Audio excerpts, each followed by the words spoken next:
Matt, local officials were joined by executives from Micron at tonight's town hall at Henninger High, in a room filled with neighbors who continue to raise concerns about the facility headed to Clay and question what Micron will do for the city of Syracuse.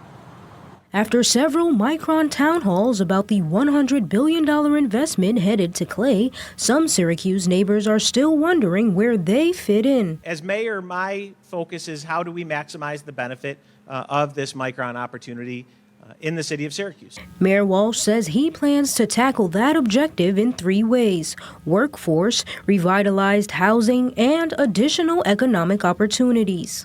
We want to make sure that we put as many city residents to work for Micron, for other opportunities associated with the Micron investment as possible. Through city workforce programs already in place, like Syracuse Build and Syracuse Surge, the mayor says Syracuse neighbors will have direct access to work training programs for Micron jobs, and mixed-income housing projects like the new 15th Ward will help prepare for the expected population growth. Taking advantage of this opportunity to invest in our existing neighborhoods, our existing housing stock. We have an older housing stock. We've been investing and renovating those houses. This is going to give us an opportunity to do it at a greater scale and to really create attractive neighborhoods for people that are either already here or that will be coming here because of Micron. In the meantime, County Executive McMahon says the project is currently under environmental review, which would take up to 9 months in order to fix any issues before construction begins in 2024. Everything from traffic to pollution to making sure that wetlands are mitigated properly, and so that's a comprehensive process that we've been working on. Micron officials say they want Syracuse neighbors to know they are committed to helping improve all areas in the city and the county. The majority of our work so far has been on working with the community and the educational institutions to be able to get off and build the foundation that can ramp up when we need it. And Mayor Walsh also added that Central buses are currently working on creating routes that can transport Syracuse neighbors directly from the city to that Clay facility. And there will be another town hall in Fayetteville tomorrow night. Tonight, the Onondaga County Legislature has approved a major step to merge the Jamesville and downtown Syracuse jails. In a tight vote, the lawmakers approved abolishing positions at Jamesville and reestablishing those very same jobs at the Justice Center jail in downtown Syracuse. CBS 5's Connor White tells us more. A public comment period punctuated by applause for the captain of corrections.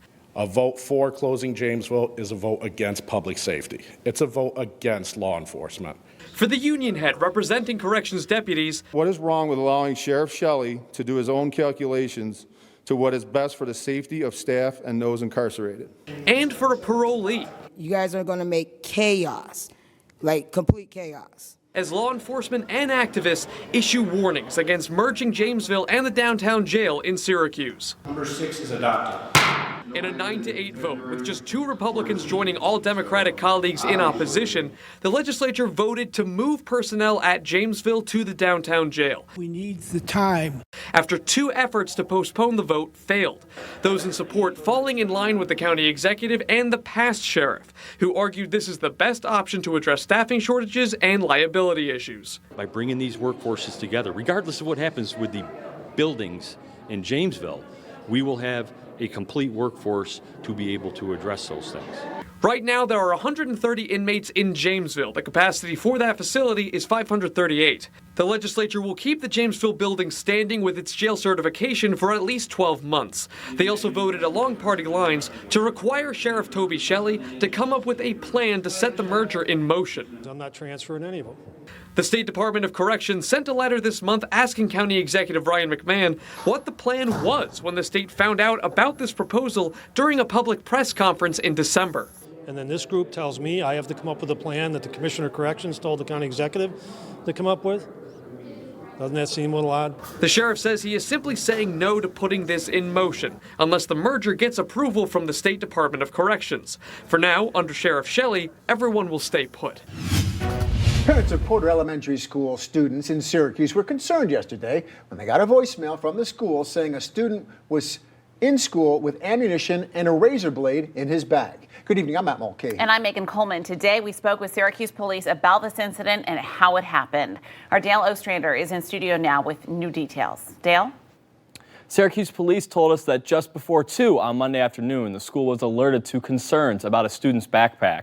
I spoke with police and the student's great uncle to learn more about what happened. Police say a Porter Elementary student went to school unaware of the dangerous items in their backpack. Various rounds, but was reported to be handgun ammunition and rifle rounds. Right now, police are trying to figure out how the ammo and blade got in there in the first place. That's something we're going to be looking into. How did these items even get in here in the first place? Who was responsible for that? And then obviously, you know, whoever the source is of these items, were they legally obtained and owned by that person? We talked to several parents today who were concerned with their children's safety at the school. One parent tells me he didn't feel the school explained what happened well in a voicemail or answered his follow-up questions. He told us that he would be taking his kid out of the school district. While at the school, I was also able to talk to the great uncle of the student involved in this. He did not want to talk on camera, but did say that the family is working with police and social services to figure out how the situation happened and will be addressed. But it's obviously always just a reminder that if you do have legally possessed weapons or ammunition in the house, not saying that it happened in this case, but in any case, making sure you're keeping those items properly secured and kept away so children can't get into them. Now, the school district did confirm the information we got from the police, but they did not offer any further statement about the incident.